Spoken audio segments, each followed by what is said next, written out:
me to the fine grade gathering. Before I get going, I'd like to make a small safety announcement. We ask that while train is in motion, you please remain seated at all times. We ask you please keep your masks up over your nose, and we ask that you please keep all hands, heads, and feet inside the car at all times. I'd also like to make a special announcement to Aiden on the train, who has his birthday today. Happy birthday, buddy.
right-of-way, that railroad being the Farmingdale and Swan Village Railway. This railroad ran between Seeger and Farmingdale, New Jersey, where it connected to the Freehold and Jamesburg Agricultural Railroad that ran to the west near Trenton. This railroad line was active up until the early 1960s, when the then operator, Penn Central, did not find this railroad profitable. They thus abandoned it and ripped out the track. That was around the same time we were moving into our location here in the park in the early 1960s.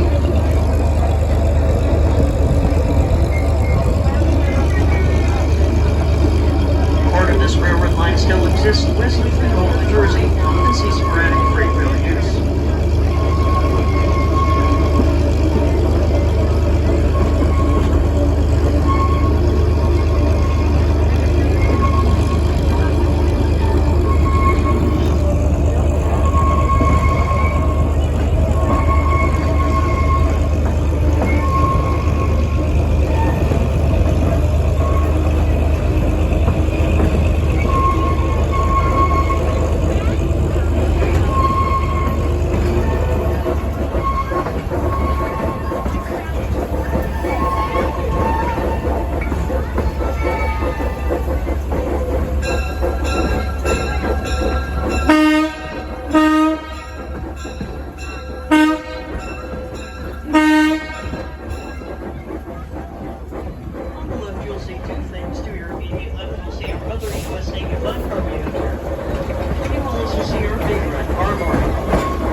Another Central American New Jersey Caboose, as well as another Canadian national coach identical to the one seen in the station area. Also visible to the left is the Tidewater Oil Company tank car. This car was built in the early 1900s for the Tidewater Oil Company. It is a standard gauge car, as opposed to our narrow gauge railway here. That's why it's on display there. This car served as a fuel tender out of nearby Bay Head, New Jersey, until being sold to us by New Jersey Transit in the 1970s.